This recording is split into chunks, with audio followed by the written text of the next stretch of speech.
Welcome to Chills with Chas. We'll continue the haunted Heartland stories with the reincarnation of Mary Roff.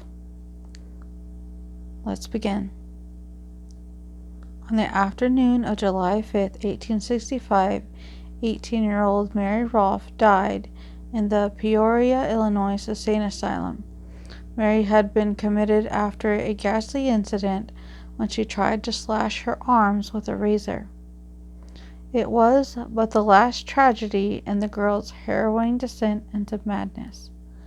First came the voices, then long periods of unconsciousness followed by a hypnotic state during which she took on other identities. At the end, before the asylum, the need to rid her body of blood obsessed her. She used leashes, turning herself into a pincushion. She made friends of the creatures, giving them names much like family pets. After the slashing, her parents found her on the floor with the razor still in her hand. They took her unconscious to Peoria. Unfortunately, the cure for mental illness in the middle of the 19th century was nearly as bad as the symptoms.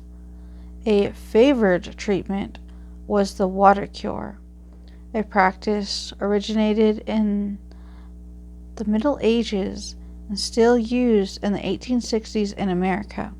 The patient in this case, Mary Roff, was first immersed naked in a tub of ice water and then in scalding water. But that wasn't the end of the horror. Female patients received a cold water douche administered with a hose. By that time, those victims were nearly senseless from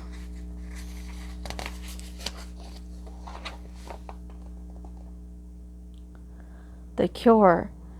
It continues with water soaks, sheets tightly bound around the body to literally squeeze shut the blood vessels. Finally, the patient's skin was vigorously rubbed to improve the circulation, if that was any circulation left. The treatments were repeated several times a week, despite their notable lack of success in bringing anyone back to a healthy mental state. It is little wonder that after Mary Rolfe's death, her father, aka B. Rolfe, a spiritualist, declared that his daughter had been in a condition terrible to behold, among maniacs ruled and cared for by ignorant and bigoted strangers. Lawrence Venom was not yet 14 months old on the steamy July day when Mary Rolfe died mad and alone. But their lives were become forever entwined 12 years later in one of the strangest cases of possession ever recorded in the United States. Lawrence was, from all accounts, a normal, healthy child, raised in a loving and religious home. Born on April 16, 1864, she and her family moved to Wauteska, Illinois when she was 7. Although, I thought that was, anyways. Asa Roff, his wife, and several children also lived in Wauteska and still grieved for their dead daughter. The Venoms did not know the Roff family beyond the casual acquaintanceship typically in small towns. On July 11, 1877, shortly after the 20th anniversary of Mary Roff's death, a series of events began to unfold that would plummet Lawrence into the netherworld of the supernatural. On that morning, Lawrence, sewing with her mother, complained of feeling ill. Before her mother could react, the child fell on the floor unconscious. For the next 5 hours, Lawrence was held in a deep, almost catatonic sleep. oblivious to her surroundings.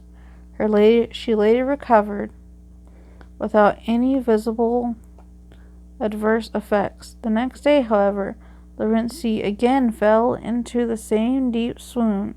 This time, while apparently still unconscious, she began talking. She was in heaven, the child told her bewildered parents, and could see and speak with spirits, including her brother, who died in 1874. After that, Laurency's lapses into unconsciousness became more and more frequent. Furthermore, her visions took on nightmarish tinge. She would sometimes shout at her parents, calling her father Old Black Dick and her mother Old Granny. After one particularly long siege, she told her mother that persons are in my room and calling Rancy, Rancy, and I can feel their breath upon my face. Rancy, of course, was her nickname. Continuing attacks lasted for periods of up to 8 hours and occurred 3 to 12 times a day, or per day. While Laurency could speak, her words seemed to be directed by someone or something the Venoms could not understand. Once her spells had passed, Laurency remembered nothing of her strange jabberings. The story of Laurency Vernon's particular visions spread quickly through Wauteska. Even the local newspaper published articles about the child and her dialogue with the spirit world. Among the townsfolk who closely followed the case of Asher Rolf,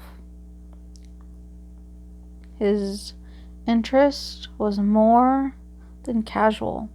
In the early stages of his daughter's sickness, she too had said she could communicate with spirits. Laurency's symptoms sounded disturbingly like those of his deceased Mary.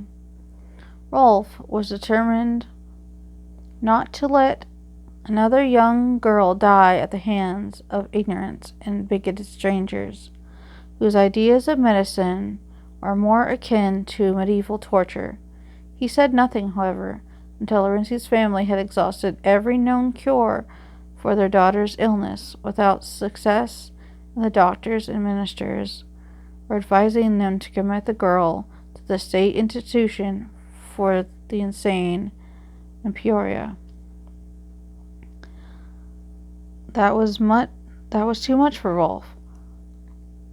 On January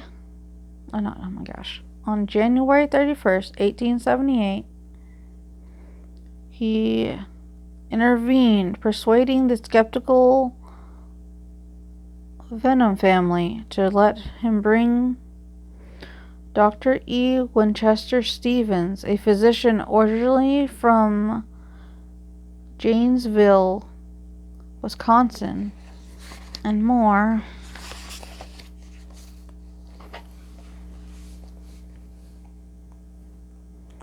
And more importantly, a dedicated spiritualist like himself into the case. Stories both men had heard convinced them that the Laurency that was not insane or catatonic, but rather the vessel through which the spirits of the dead were communicating with the living.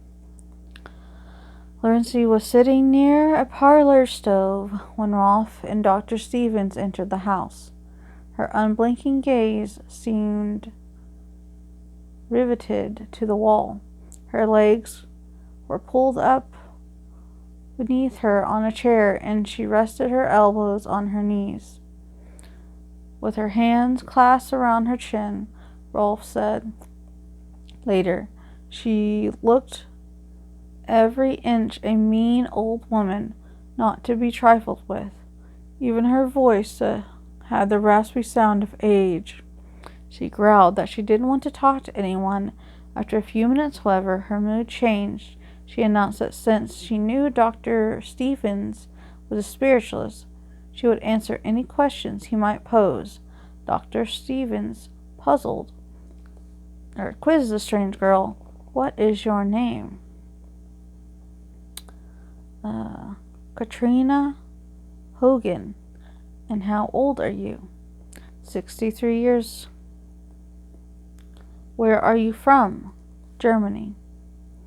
How long have you been here? 3 days. How did you come? Through the air.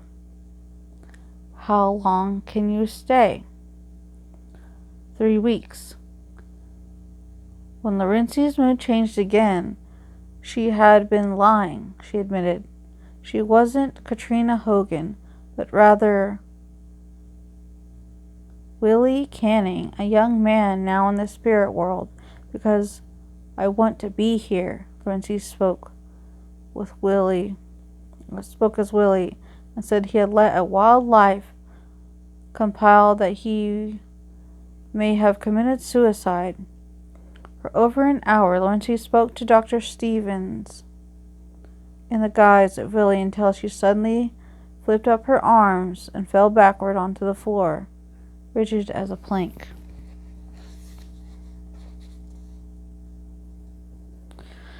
Dr. Stevens grasped her hands in his, talking quietly but firmly in an attempt to magnetize her, as he later wrote. Gradually, she regained the use of her body. Now she was in heaven, she said, with the spirits of a far gentler persuasion than Catherine or Willie. Wouldn't she like to be controlled by a happier, more pleasant spirit than Willie? Dr. Stevens asked. Laurencia agreed that it would be nice. A spirit was nearby. She added the spirit of a girl named Mary Roff. Asha Roff would have been silently but instantly watching the proceedings, sat bolt upright. That is my daughter. Mary Roff is my girl. She has been in heaven these 12 years. Yes, let her come. We'll be glad to have her here. The trance continued to the next day, February 1st. Laurencia Venom was now Mary Roff, desirous only of leaving the Venom house, what she said was unfamiliar, and returned to her real home in the Roffs. When Miss Rolfe heard of the reincarnation of her beloved child, she hurried to the Venom home with her married daughter, Minerva Alter. As the two women turned up the walk, they saw Laurencia sitting by the window. Here come Ma and Nervy, the girl cried. She rushed to the door and showered the startled women with embraces. No one had called Miss Alter Nervy, Mary's pet name for her, since the girl's death 13 years ago.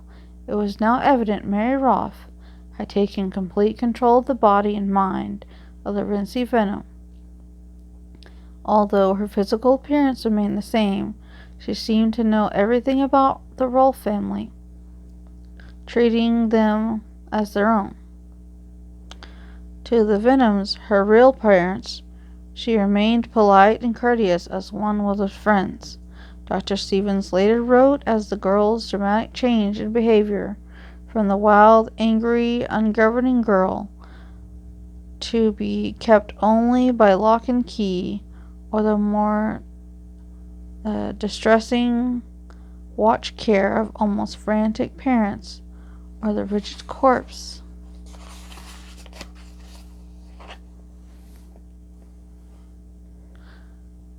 Like cataleptic.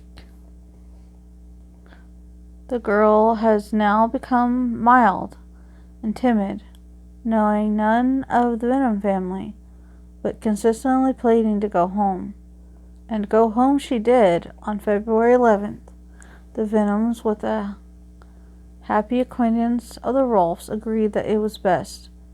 They hoped that in time Laurencia would regain her true identity, having lived through the hell during the period the past 7 months. They viewed this new persona only as another phase of the insanity, and they were willing to go along with anything to keep their darling daughter out of the insane asylum. For the Rolfs, on the other hand, it seemed a miracle. Their Mary had returned from the grave in an instant. My home only strengthened their belief in the Reincarnation. In 1865, the year Mary died, the family had been living in the house near the center of Watseka.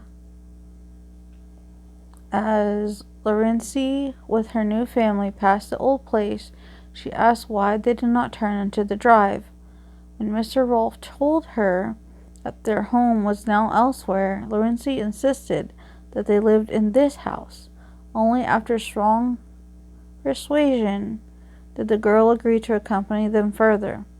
Thus began, for Laurency Venom, a period of contentment as Mary Rolfe. Although Mary's personality occasionally vanished for short periods, Laurency seemed to have completely forgotten her former life. Yet she seemed to seem also in permanence in the agreement.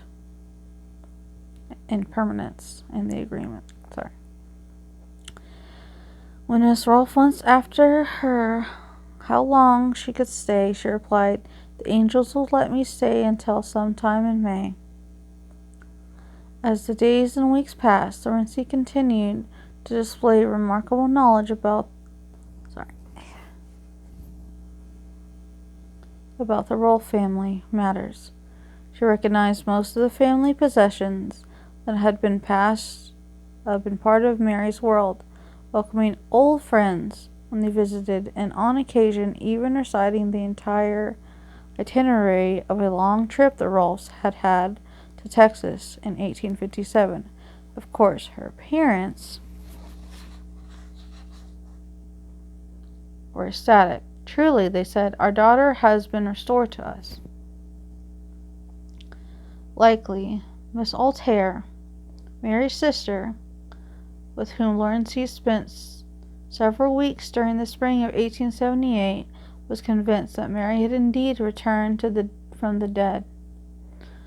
She later told interviewers that on at least 2 occasions Laurency had shocked her with specific remembrances, once pointed to a spot beneath a currant bush and accurately described how her little cousin Allie had greased the chicken's eyes. On another occasion, the girl correctly identified an area in Miss Altair's yard where they had buried a pet dog. Both instances had occurred several years before Laurency was born.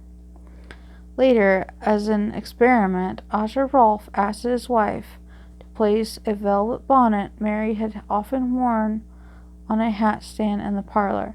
When she saw it, Laurency ran to it and, mentioning the store where it had been purchased, talked about some of the things that had happened while she was wearing it. She then asked the Rolfes if they had kept her box of letters from the friends and relatives. When they produced the box, Laurency explained, "Oh, Ma, here is that collar I tatted. Why didn't you show me my letters and things before?" Not everyone in Watseka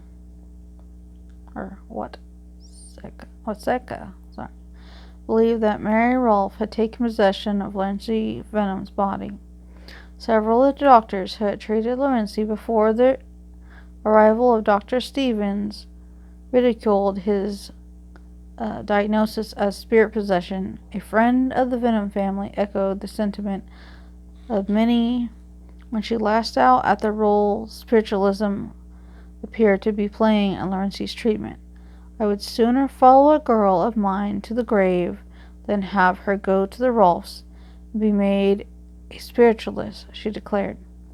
The local minister, who had tried to persuade the Venoms to have Laurency committed, told Miss Venom, "I think you will see the time when you will wish you had sent her to the asylum."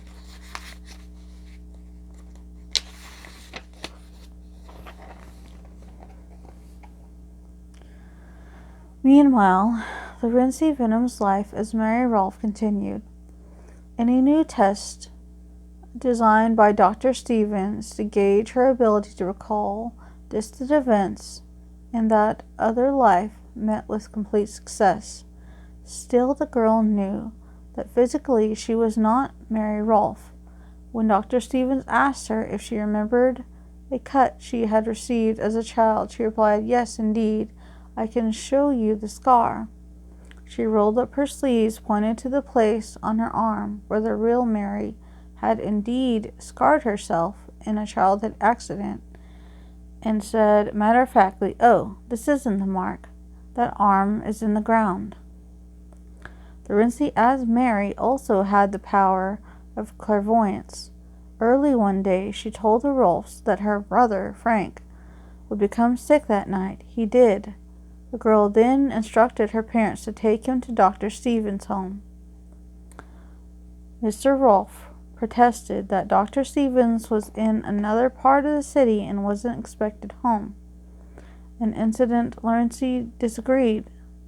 They did, indeed, find Dr. Stevens at home, and he treated the boy for spasms and congestive chill, from which he soon recovered. Earlier in May, Lorenzi took Asher Rolfe aside and said it was very nearly time for her to go. She choked back sobs at the thought of leaving her family, and forced the Rolfes again to say goodbye to their daughter. Over the next days, Lorenzi's true personality occasionally returned, only understanding where she was and what had happened.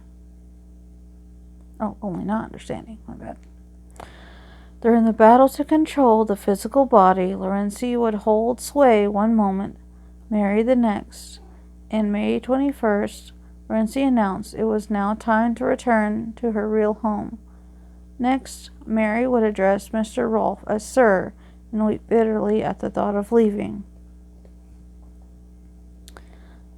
But leave she did. Once back in the Vernums, Lorenzi displayed none of the alarming symptoms of the past year. Her parents were convinced that their daughter had been cured by the intervention of the spirit of Mary Rolfe. Lorenzi became a happy, healthy 14-year-old girl, having survived, with few ill effects, one of the most bizarre experiences anyone had ever endured.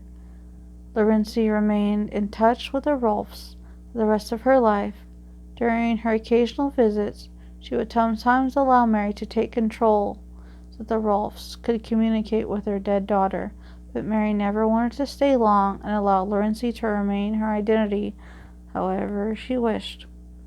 8 years later, in 1896, Lorenzi Varnum married a farmer, a devout non-believer in anything spiritual, and moved with him to Rawlins County, Kansas, where she lived the rest of her life and died an old woman. Never again did the spirit of Mary Rolfe possess her. Can this case of spiritual possession be explained? Lorenzi had the memories, emotions, and recollections, physical nuances, and personality of a person dead for 12 years. In most cases of multiple personality, the individual does not have this knowledge of the earlier life of any, sometimes fictitious, personality. It seems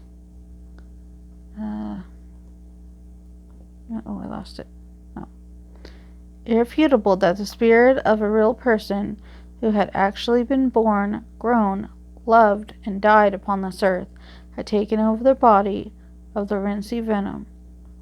The idea that Lorenzi had somehow acquired her knowledge of the Rolfe family and used it for a purpose of her own seems far-fetched, yet some claim that was exactly what happened. Shortly after Lorenzi's possession became common gossip, rumors spread that she had a crush on one of the Rolfe sons and wanted, for that reason, to be close to the family. The charge was never substated in that it seemed highly unlikely the boy could have coached Lorenzi so convincingly. Such a deception also presumed an unusual sophistication for a teenage girl. Did Lorenzi on her own have the ability to see into the minds of those around her, as she had demonstrated with young Frank's illness? Had she thus read the memories of the Roffs? No evidence suggests that Lorenzi ever possessed ESP.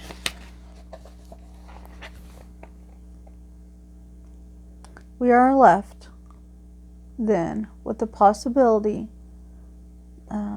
and its only possibility since any trace of proof has long since vanished, that in 1878, in a small Illinois town, Lorenzi Venom was indeed possessed by the psyche of Mary Roff, a young woman 12 years dead. Alright, that's the end of that story. Thank you for listening, and I'll see you next time.